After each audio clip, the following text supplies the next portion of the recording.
یسوع المسیح ہمارے منجی یشوع ہمشیہ کے عظیم اور جلیل اور قدوس نام میں آپ سب کی سلامتی ہو۔ نبیوں کی کہانی پروگرام کے ساتھ ہارون خان آپ کی خدمت میں حاضر ہے، اور ہم خداوند کے زندہ پاک کلام میں سے، بائبل مقدس میں سے دوسری سلاطین کی کتاب کو، سیکنڈ کنگز کو سیکھتے جا رہے ہیں۔ اس کے 8ویں باب کو، 8 چیپٹر کو ہم سیکھ رہے ہیں، اور اس سلسلے کی تیسری قسط ہے۔ عزیزو، خداوند کے کلام میں سے ہم نے سو فار سیکھا ہے کہ کس طرح الیشا اس شخص ہزائیل کو، جو کہ ارام کا اگلا بادشاہ بننے والا تھا، اس کو خداوند کی طرف سے یہ پروفیسی، یہ نبوت سناتا ہے، اور کس طرح ارام کے بادشاہ کو، جو کرنٹ وہاں کا بادشاہ ہے، جو موجودہ وہاں کا بادشاہ ہے، اس کو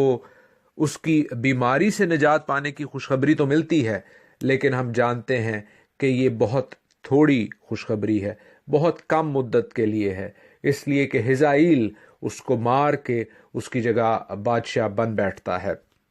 ہم نے خداوند کے پاک کلام میں سے اس مسٹری کو، اس معمے کو سمجھنے کی کوشش کی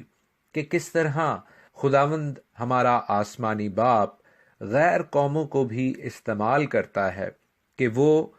اس کے لوگوں کو کاٹنے اور چھانٹنے میں اس کی مدد کریں۔ اسرائیل کے اوپر بہت سی سختیاں آنے والی ہیں، گرچہ خداوند انہیں موقع دے رہا ہے کہ وہ الیشا کے ذریعے جو خداوند کی باتیں، خداوند کی شریعت، خداوند کے احکام ہیں، ان کی جانب لوٹ آئیں۔ تو بھی ہم دیکھتے ہیں کہ کچھ لوگ تو بے شک خداوند کی اس اپرچونٹی سے، اس آفر سے فائدہ اٹھاتے ہیں، لیکن بحیثیت قوم اسرائیل خداوند تعالیٰ سے نہ صرف دور جا چکی ہے، بلکہ وہ اس کے حکموں سے باغی ہو چکی ہے، ریبیلیس ہو چکی ہے۔ اور یہ ایک گریجول پروسیس ہے، یہ ایک آہستہ آہستہ پروسیس شروع ہوا، لیکن وہ اس جگہ پر پہنچ گئے ہیں، وہ اس نہج پر پہنچ گئے ہیں جہاں سے بہتوں کا واپس آنا ناممکن ہو گیا ہے۔ وہ خداوند کے کلام کی باتوں کو کہانیاں،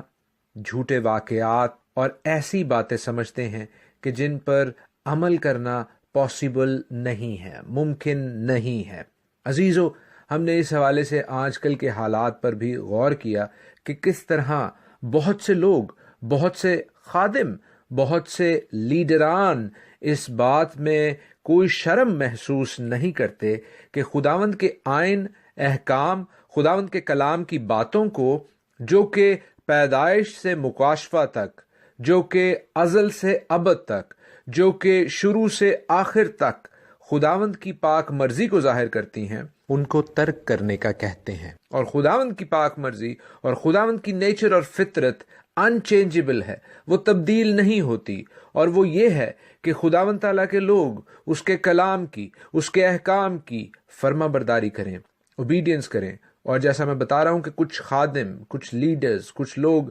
جیسے اسرائیل میں تھے، ویسے ہی آج کل کے حالات میں بھی خداوند کے کلام سے لوگوں کو پیچھے کر دیتے ہیں، یہ کہہ کر کہ ان پر عمل کرنا مشکل ہے۔ خداوند کے احکام تو بڑے سخت ہیں، وہ تو ایک خاص سچویشن میں دیے گئے تھے، ایک خاص موقع پر دیے گئے تھے۔ آپ کے لیے تو آزادی ہے۔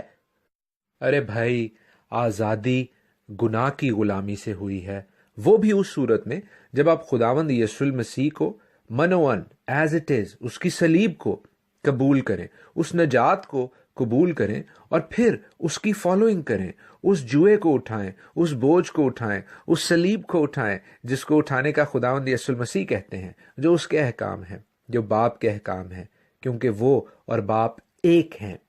خداوند یسوع المسیح کہتے ہیں کہ میں اور باپ ایک ہیں۔ خداوند یسوع المسیح کہتے ہیں کہ میں اپنی مرضی سے کچھ نہیں کرتا، بلکہ اپنے بھیجنے والے کی، یعنی آسمانی باپ کی، یہوہ زندہ خدا کی مرضی کو پورا کرتا ہوں۔ اور یہوہ زندہ خدا کی مرضی یہی ہے کہ آپ اس کے احکام کی، اس کے کلام کی تابع داری کریں، ان سے منہ مت موڑیں، کیونکہ جب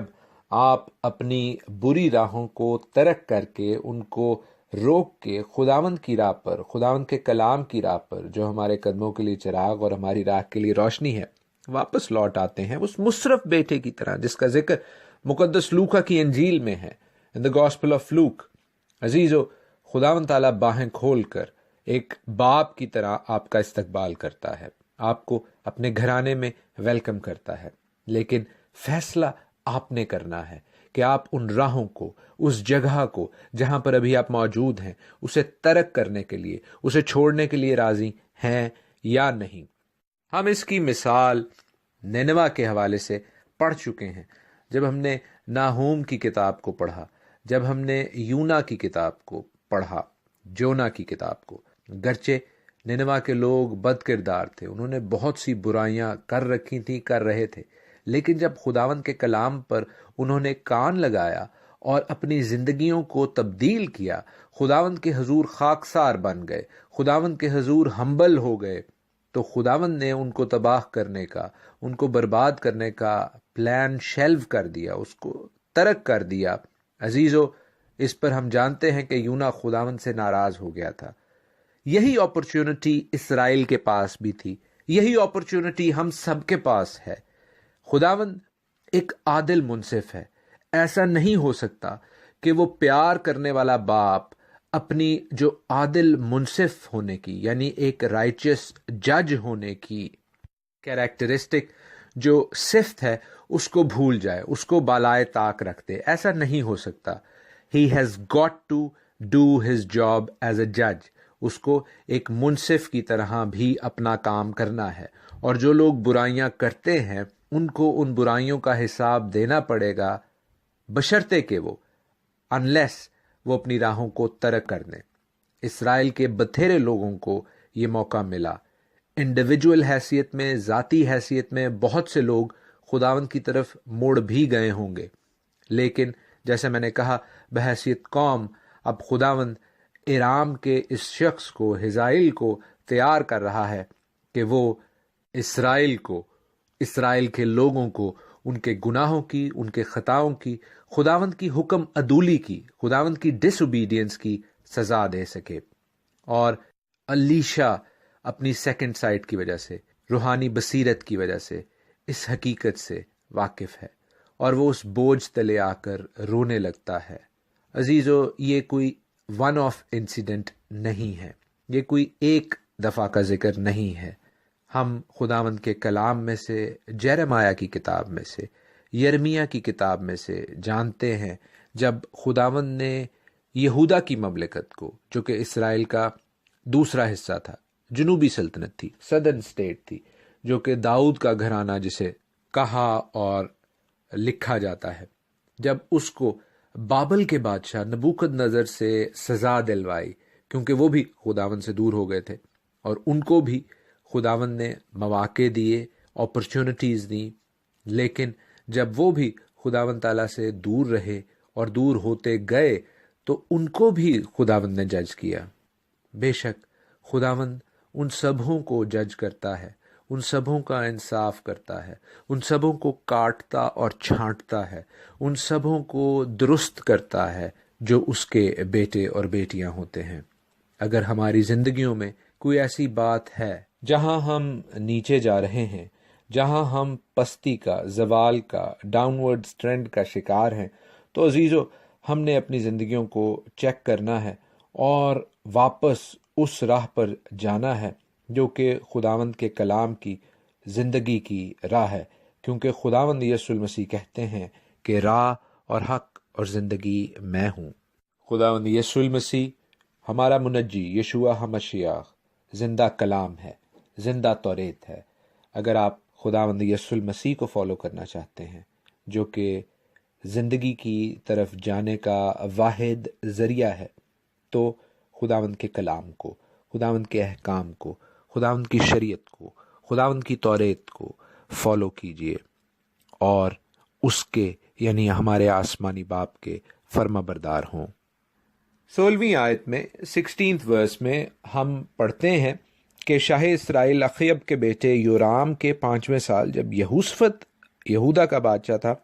شاہ یہودا یہوشفت کا بیٹا یہورام سلطنت کرنے لگا، اور جب وہ سلطنت کرنے لگا تو 32 برس کا تھا، اور اس نے یروشلم میں 8 برس بادشاہی کی۔ کئی دفعہ ان بادشاہوں کے ناموں کی وجہ سے، کیونکہ ہم اسرائیل کے، جو کہ ناردرن سٹیٹ تھی، شمالی سلطنت تھی، اور جنوبی سلطنت یعنی سدرن اسٹیٹ کے بادشاہوں کے نام پڑھ رہے ہیں تو کچھ کنفیوژن کریٹ ہو جاتی ہے، اسپیشلی اس ٹائم پہ جب کہ دونوں مملکتوں میں یہورام نامی بادشاہ حکومت کر رہے ہیں۔ کوشش یہ کی گئی ہے کہ ایک شخص کو یورام کہہ دیا جائے اور دوسرے کو یہورام، لیکن پرابلم یہاں پر سٹارٹ ہوتی ہے جب ہم دیکھتے ہیں کہ 18ویں آیت میں اس شخص کو جو کہ یہودا کا یہورام تھا، یہوشفت کا بیٹا تھا، اس کو کہا گیا ہے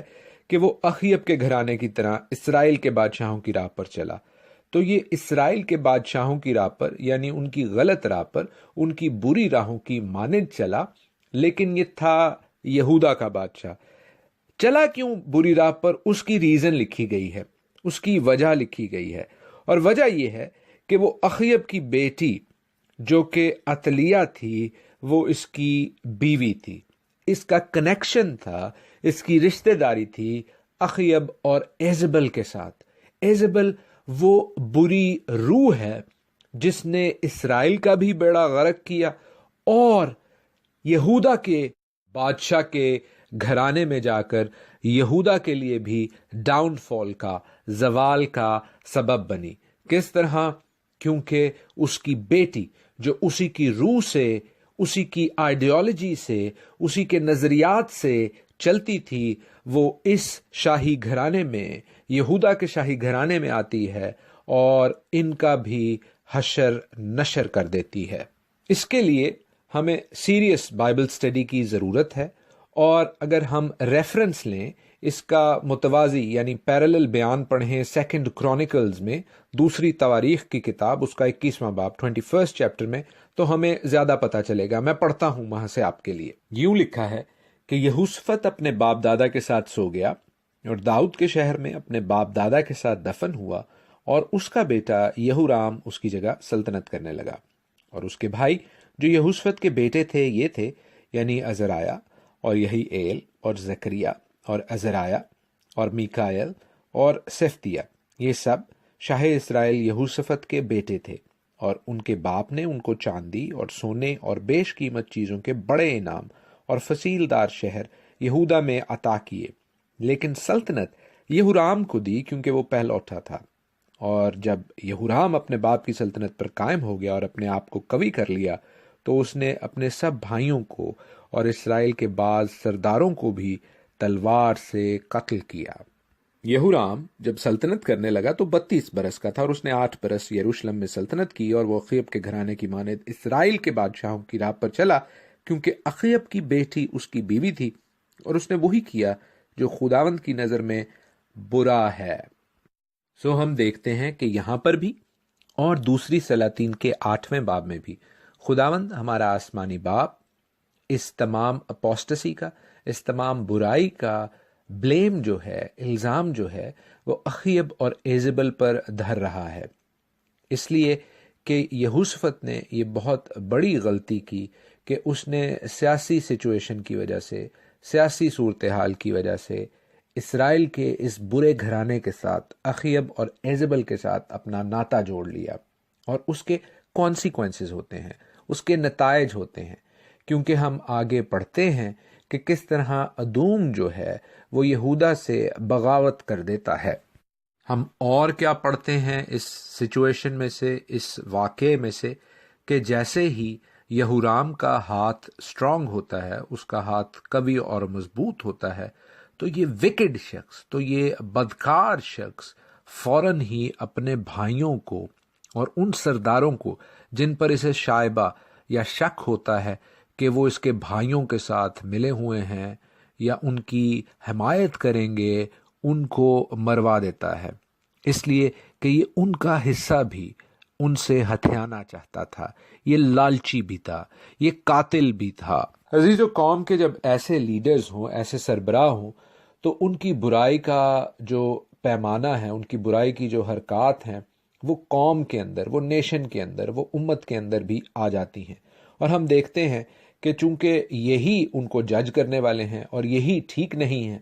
تو قوم کو، نیشن کو اس کا خمیازہ بھگتنا پڑتا ہے، وہ برائی کی راہ پر چل پڑتے ہیں، یہ راہ جو کہ پھسلویں راہ ہے، جس پر سے آپ نیچے اور نیچے اور نیچے چلے جاتے ہیں۔ خداوند کے کلام کے اس حصے کو کل ہم کمپلیٹ کریں گے اور بہت